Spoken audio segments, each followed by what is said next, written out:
para bapak dan ibu, saudari-saudaraku yang terkasih, umat Katolik di lingkungan TNI dan Polri.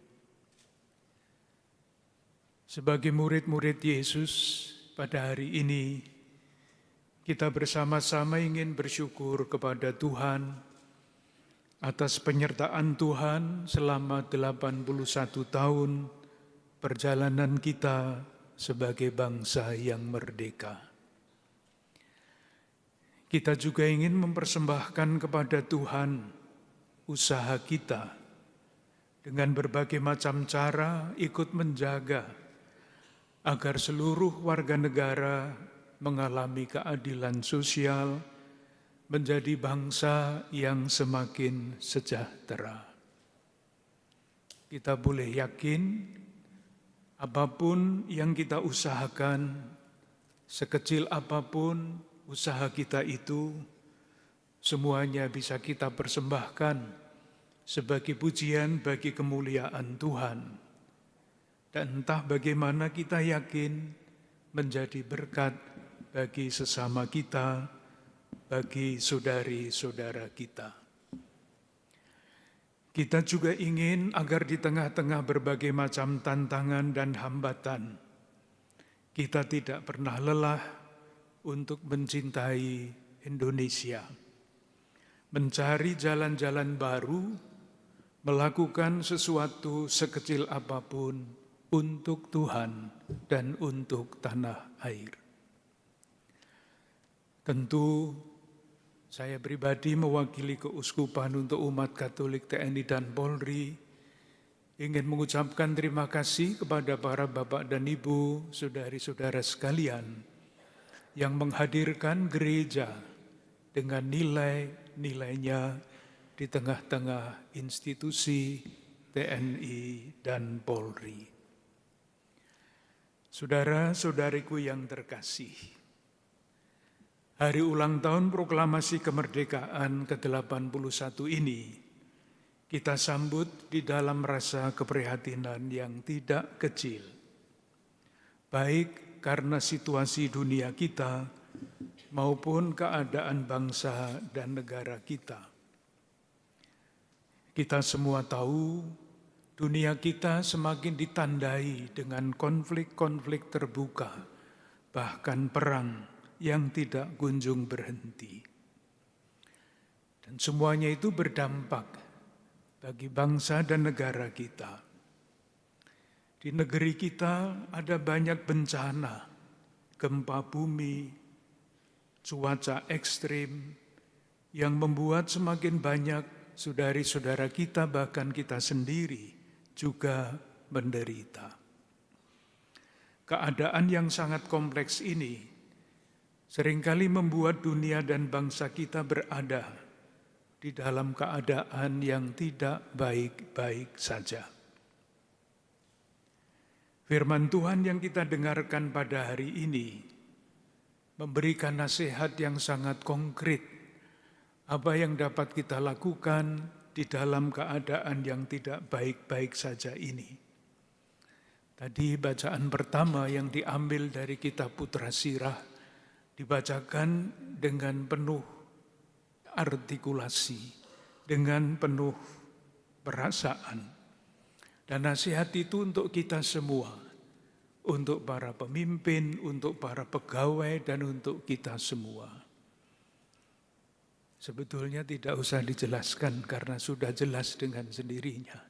Saya khawatir nanti kalau dijelaskan malah tambah tidak jelas. Saya baca sekali lagi, mungkin tidak sebaik seperti tadi dibacakan. Pemerintah yang bijak mempertahankan ketertiban pada rakyatnya, dan pemerintahan yang arif adalah teratur. Seperti penguasa bangsa, demikian pun para pegawainya. Dan seperti pemerintah kota, demikian pula semua penduduknya. Nasihatnya lengkap untuk pemerintah, untuk pegawai, untuk warga negara. Raja tidak terdidik membinasakan rakyatnya, tetapi sebuah kota sejahtera berkat kearifan para pembesarnya. Kecongkaan dibenci oleh Tuhan maupun oleh manusia, dan bagi keduanya kelaliman adalah salah. Kutipan ini di dalam liturgi resmi Gereja Katolik Indonesia dipilih untuk Hari Kemerdekaan Republik Indonesia. Setiap tahun dibacakan. Dan kita semua tahu, kitab Putra Sirah adalah bagian dari kitab-kitab kebijaksanaan.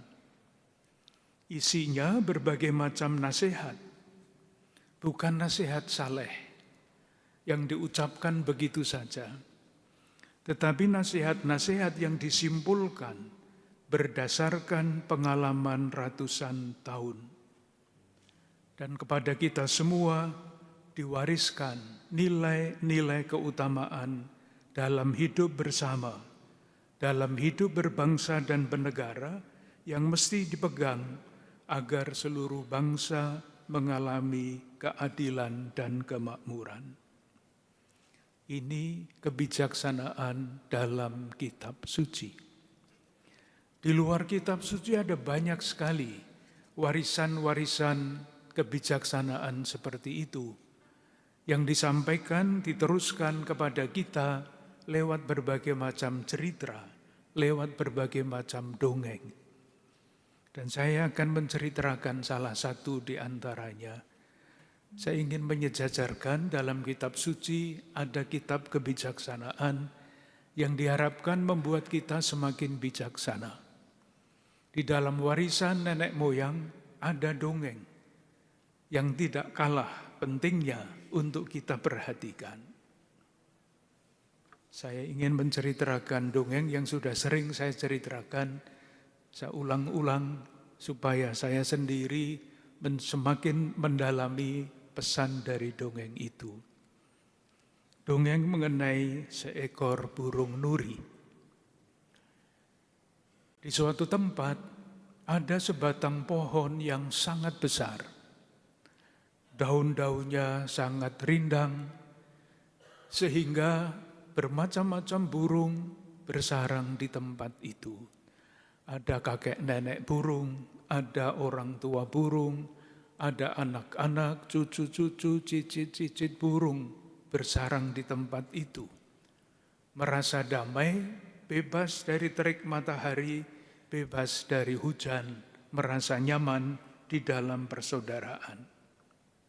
Sampai pada suatu hari, ada seorang pemburu yang sedang mengejar kijang. Sudah lama dikejar, tidak tertangkap.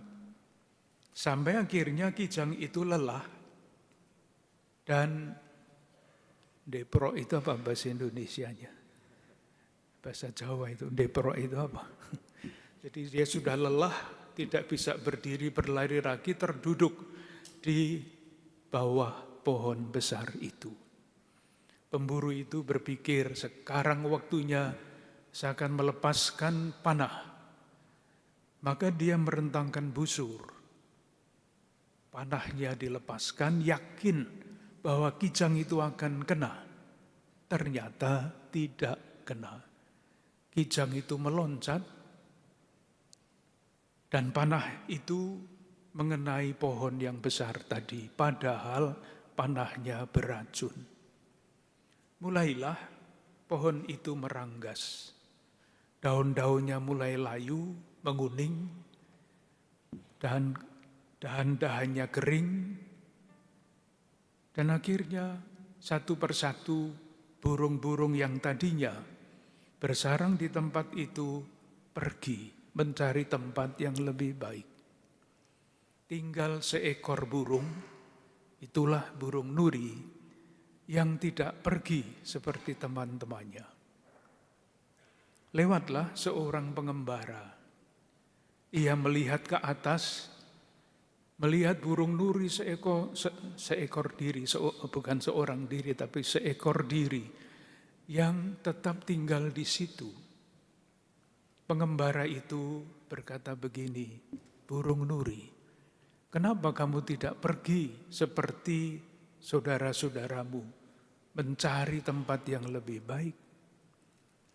Nuri itu menjawab, Bapak, bagaimana mungkin saya pergi dari tempat ini? Kakek nenek saya tinggal di sini. Orang tua saya lahir di sini, saya lahir di sini.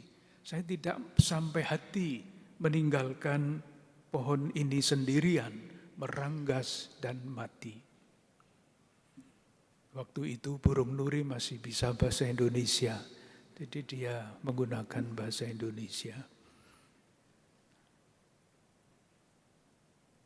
Pengembara itu berkata begini, Nuri, sangat mulia hatimu.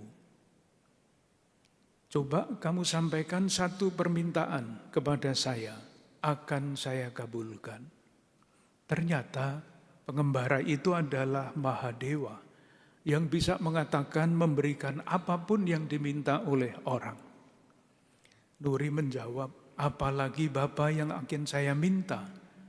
Tolong bantulah supaya pohon ini hidup kembali. Dan betul, sesuai dengan kata-katanya, pengembara itu mengabulkan permintaan burung nuri. Dahan-dahan yang layu mulai menjadi hijau. Daun-daun yang kering mulai tumbuh kembali. Dan akhirnya pohon yang mati karena racun itu bertumbuh kembali dan binatang-binatang, pohon-pohon yang pergi satu persatu kembali ke tempat mereka dulu bersarang.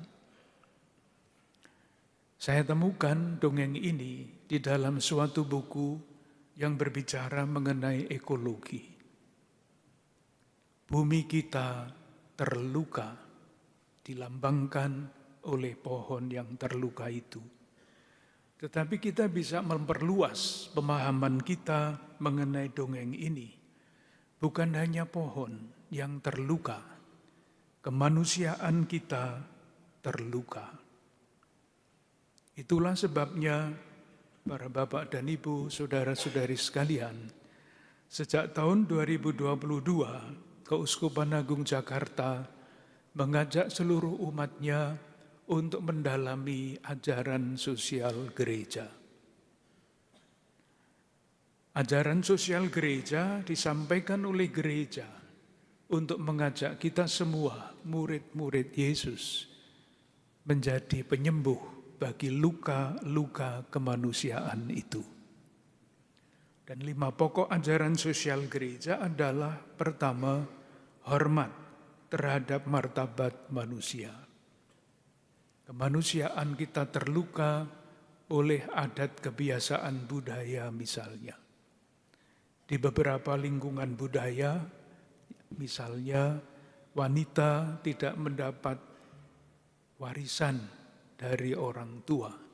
Diskriminasi gender, laki-laki, perempuan. Ini pasti adalah bagian satu bentuk luka kemanusiaan, karena manusia diciptakan setara. Tema yang kedua kita dalami pada tahun 2023 adalah tanggung jawab bersama untuk mewujudkan kebaikan bersama. Ini pun terluka. Hari-hari ini di media massa, di media sosial, di televisi, kita disuguhi berita-berita yang tidak pernah berhenti mengenai korupsi. Pasti yang korupsi itu tidak ikut bertanggung jawab untuk mewujudkan kesejahteraan bersama. Nilai yang ketiga adalah solidaritas, setia kawan tanpa membeda-bedakan. Ini juga terluka. Kesenjangan antara yang kuat dan yang lemah dimanapun semakin terasa. Negara yang kuat melecehkan negara yang lemah. Orang-orang yang kuat tergoda untuk melecehkan yang lemah. Solidaritasnya terluka. Nilai yang keempat adalah perhatian lebih kepada saudari-saudara kita yang kurang beruntung. Seperti apapun sejahteranya suatu negara, adilnya suatu negara, selalu saja ada saudari-saudara kita yang kurang beruntung. Dan yang terakhir tentu saja yang kelima yang didalami pada tahun ini adalah tanggung jawab untuk menjaga bumi sebagai rumah kita bersama. Para bapak dan ibu, saudari-saudara kita yang terkasih, mungkin terlalu jauh renungan saya hubungannya dengan kemerdekaan. Tetapi saya mau mengatakan, kalau kita sungguh-sungguh ingin bertumbuh menjadi orang-orang yang merdeka, seperti dikatakan di dalam bacaan yang kedua tadi, di wilayah-wilayah kelima ajaran sosial gereja itulah, kita mesti berusaha mencari jalan-jalan baru untuk mewujudkan tema yang dipilih untuk hari kemerdekaan ini, mengabdi dengan iman, menjaga Indonesia berdaulat, adil dan makmur. Tema ini sangat menantang kita untuk semakin memperdalam renungan kita dan melakukan sesuatu sekecil apapun demi atau untuk Tuhan dan untuk tanah air. Dengan harapan ini, marilah kita lanjutkan ibadah kita.